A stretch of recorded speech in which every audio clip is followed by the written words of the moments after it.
Hand in Bosch's face. Left side to Dwayne Wade. The alley-oop. LeBron with a right hand jam on the alley-oop.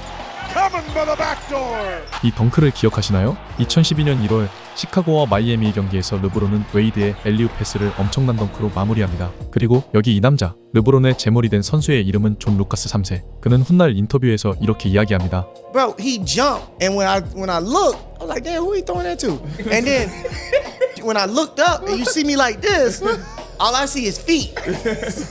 And I'm like, he dunked it, and then he had the nerve to look back at me. Yeah. Right? So my mindset was like, yo, hurry up, take the ball. I'm gonna run down and go get a bucket. Yeah. But Tibbs called a timeout.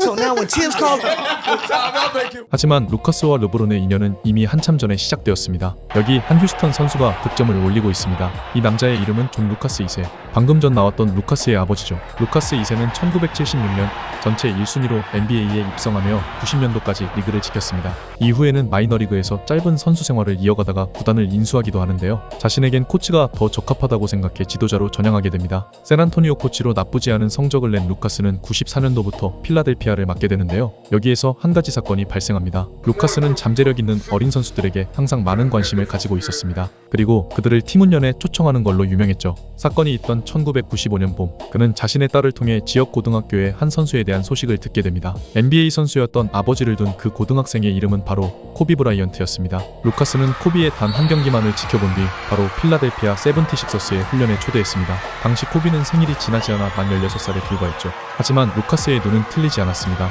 당시 NBA 루키였던 제리 스택하우스를 상대로 코비는 득점을 쏟아내며 이미 데뷔할 수 있는 실력임을 증명해낸 거죠. 이 소식은 빠르게 퍼져나갔고 코비에 대한 대중들의 기대는 더욱 커졌습니다. 루카스는 계속해서 코비에게 멘토 역할을 해주며 팀 스태프들을 통해 트레이닝을 도와주기도 했죠. 그리고 다음해 1996년 드디어 코비는 NBA 드래프트에 참가하게 됩니다. 하지만 루카스는 지난 시즌을 마지막으로 필라델피아의 코치에서 해임된 상태였죠. 결국 필라델피아는 1순위로 앨런 아이버슨을 지명합니다. 당시를 기록한 필라델피아 인콰이어러의 회고 기사에는 루카스는 1순위로 아이버슨이 아닌 코비를 지명할 계획이었다고 합니다. 결국 코비는 1라운드 13위로 샬럿에 지명되어 LA로 트레이드되죠. 이후 코비는 커리어를 모두 LA 레이커스에서 보냈기에 루카스와 코치 관계로 만나는 일은 생기지 않았습니다. 하지만 루카스는 여기서 그치지 않고 자신의 스타일을 고수했습니다. 그리고 코비를 발견했던 때로부터 7년 뒤 2002년 그는 클리블랜드의 코치를 맡고 있었죠. 여전히 잠재력 있는 어린 선수들의 관심이 많았던 그는 또 한 명의 스타를 보게 됩니다. 바로 르브론 제임스였죠. 당시 고등학생이었던 르브론은 많은 이들의 관심을 받고 있었습니다. 하지만 당시 처참한 성적을 내던 클리블랜드 선수들은 그에 대해 이렇게 얘기했습니다. We have better players than him in this position already on our team, bro. I don't think you can really just bring a high school player in and really just think your team gonna really turn around like that. 그런데 사실 그들은 이미 르브론을 직접 겪어봤습니다. 코비도 바로 초대했던 루카스가 르브론을 테스트해보지 않을 리가 없었죠. 그는 르브론에 대한 소식을 듣고는 일찌감치 클리블랜드 팀 훈련에 그를 초청했습니다. 당시 훈련에는 훗날 르브론의 제물이 된 루카스의 아들 루카스 3세도 있었습니다. 루카스 3세는 이날의 기억에 대해 이렇게 이야기합니다.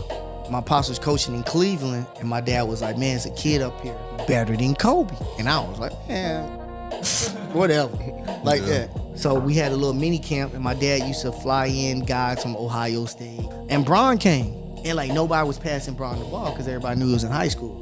And we was all like not passing the ball. My dad like stopped practice, like, hey, y'all little motherfuckers better get him the ball. He the best one on the court. Yeah. And we like, man, whatever. So I had the ball, I'm a point guard, so I can control everything. So I was just like disgusted. I was like, man, here, like threw the ball to him, like, and just keep going. Man, he got to put ball every possession after that. Because it was unbelievable. He's like, what else can he not? What else can you? Yeah, he unbelievable though.